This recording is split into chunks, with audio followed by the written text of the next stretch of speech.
Азыркы учурда Министерство Кыргыз Республикасы Министерство цифровизациясынан Санарип аймак тутуму ишке ашкан. Ал Санарип аймак эмне деген вопрос келип атат азыр. Ал Санарип аймакка биз тургундарды толугу менен ошол Санарип аймакка киргизебиз.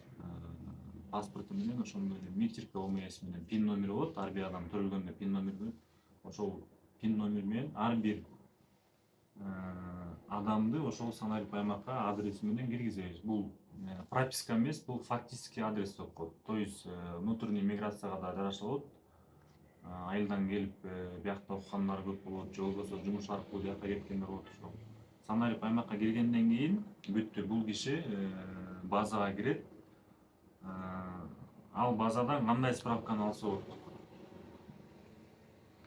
Ар бир тургун өзүнө керек болсо түндүк деген приложение болот. Аны телефонуна көчүрүп алса болот, уюлдук телефонуна.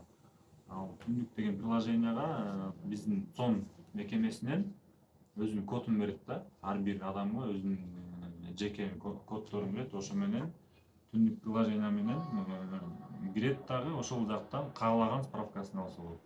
То есть кайсыл жака гана алып кайрылбасын, ал жактан бир кандайдыр бир справканы сураса, ошол түндүк приложенияга кирип туруп эле ошол жактан көргөзүп койсо болот да.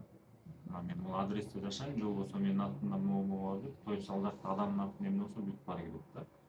Андан сырткары справка с места жительства менен состав семьи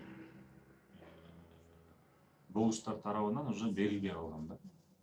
То есть биз базага киргизип туруп эле андайын айтабыз, түндүк приложение көчүрүп алгыла, же болбосо кайсы мекеме сурап атса, барып айткыла, мен түндүккө киргиздим, өзүңөр ошол базага кирип бизди ошол тейлегиле депчи.